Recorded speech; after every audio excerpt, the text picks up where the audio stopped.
What is going on, Lucid fans? Welcome back to Financial Journey. So pretty epic day for Lucid, closed 5.35% in the green, and over the last couple of days has shown a lot of good momentum. But with that momentum, people are immediately talking on how there's going to be a short squeeze. So I want to go over what potentially could prompt a short squeeze. Do I think a squeeze is going to occur?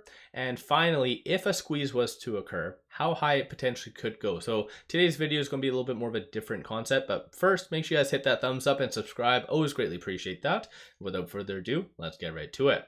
So like I said, a lot of good momentum over the last couple of days. When it comes down to it, I'll give you guys a quick overview of shorts. So today they increased 142,000 shares, so pretty minor. 145.64 million shares being shorted. That works out to be 22.72% of the free float being shorted, and 13.53% is the average cost to borrow.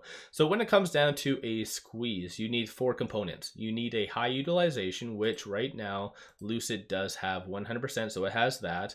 You also need a lot of shares being shorted, which Lucid has that. You need a high cost to borrow, which kind of Lucid has that to some regard. It's not like, for instance, some other growth stocks are at 1%. 13% is pretty sufficient. And then finally, one thing that you need that Lucid has typically always lacked in is a surprise catalyst. For instance, everything Lucid comes out with is for the most part pretty scheduled and calculated. So again, it's one of those things that, yes, there's a lot of good things that does come out for Lucid, but nothing really substantial. So for instance, even lately, that news about them getting that defense contract, that's epic. That's very, very good, which I think that caused around 2 million shares for shorts to return. But of course, there was no dollar value associated to that. So how much is Lucid getting? So it's one of those things that it's not fully complete per se. So again, that's neither here nor there. So that's basically what you need for a good squeeze. You need a good catalyst.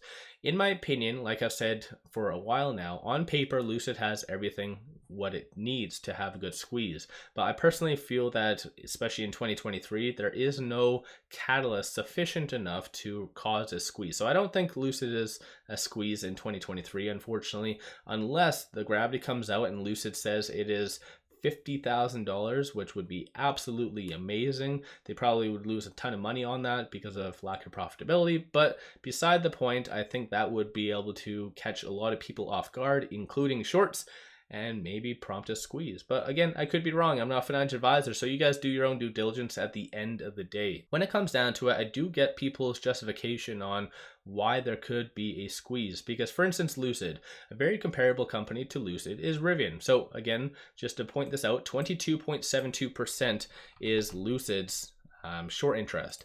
So let's pop over to Rivian and I'll show you guys quickly that. So Rivian right now is 12.7. So something doesn't add up. Okay. So let's move on. There's another company I cover, Mullen, very, very speculative company, and shorts absolutely love it. But look at them. They only have 13.7. So again, something doesn't add up. So why on earth is Lucid at 22 or almost 23%? So something doesn't, like I said, add up. It just doesn't make sense. So in reality, I do understand behind the scenes that fundamentally, with a good catalyst, there could be a very good surprise and a little bit more of a squeeze. So again, just humoring the idea of it, if there was to be a squeeze, how high could it go? And so of course, like I said, with 146 million shares being shorted, I don't think there would be any instance where 100% of all the shares would be returned. I don't think that would be ever the case. Again, so let's say gravity comes out and it's 50,000 and they can say that they are profitable or whatever it is just to justify it. So let's say 100 million shares are returned, which is a little extreme, but let's say 100 million shares is returned because of this catalyst. How high could it potentially go? So let's look on the actual volume. So for instance, today there was 20 million for volume and it went up a good, like I said, 35%. And average volume is typically 15 million. So when it comes down to it, what does that ultimately mean? Well, there's a good indication that happened on, I think it is January 27th. And that was that whole rumor about the PIF potentially taking Lucid private. And so during this time, shorts actually returned, I think it was around 17 million if I remember correctly, but for the day, there was 208.14 million shares being traded. So of course, if we have a squeeze and let's say 100 million shares is in fact returned and causes buying pressure in that regard, well, then you're going to come into a lot of different plays as well. You're going to come into the fact of having a little bit more of a gamma squeeze as if it can stay above certain prices or strike prices. But hypothetically, I think this day is a very good indication of what potentially could happen, because above this, they do have the 50 and 100 day moving averages. As far as some fib levels, you have the R1, R2, and the R3. So right here, so 890, 920 or 937, and $10.14. Those are all going to be very big resistance points ahead of or above Lucid in reality. So like I said, I think on the 27th, this is a very good indication of potentially how high it can go, but no different than any other squeeze that has ever happened so far in the last 3 years. Nothing fundamentally stays. It always gets dragged down as what happened on the 27th. So again, even though short squeezes are very sexy to really push out and say, oh, it's going to go to the moon or things like that, it usually gets dragged down a little bit, because typically at these levels, at the peaks, this is where shorts start to once again increase their position. So they tentatively lose right here.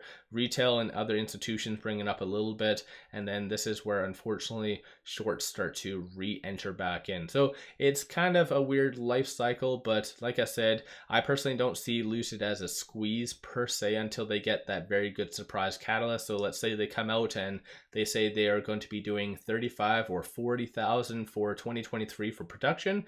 Well, guess what? That would absolutely prompt a squeeze. I can almost guarantee it.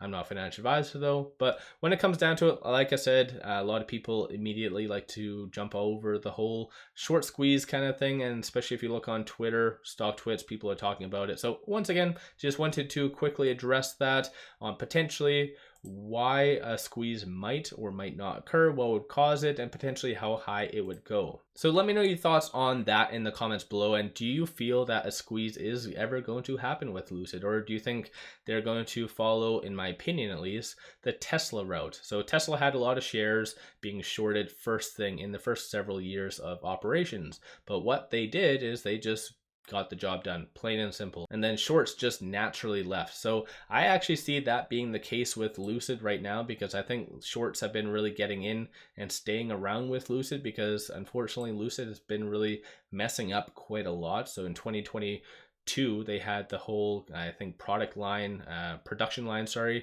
issue, and then there's just been issue after issue, unfortunately. And even as of late, even though I covered this in yesterday's video, very big fan of Mike Cruz, and he says a lot of good things, but even he acknowledges that there is a demand issue right now. But they blame interest rates and inflation and so forth. But regardless, it doesn't really matter what the reason is. If there's a demand issue, there's a demand issue, and I really don't want it to be for the pure. So again, it is what it is. Let me know your thoughts on all of this in the comments below. If you haven't already, hit that thumbs up and subscribe. I always greatly appreciate that. But one final thing I just wanted to share with you, there is a good promo with Moomoo, link in the description below and also the comments. Just sign up for a free account and get one free stock. Each stock is valued up to $2,000, so might as well take advantage while you can. And this is only good for April itself. Plus, if you want to throw $100 at the account as well, you get 4 free additional stocks. So again, it is what it is. Let me know your thoughts on all of that in the comments below. And without further ado, I appreciate you guys watching.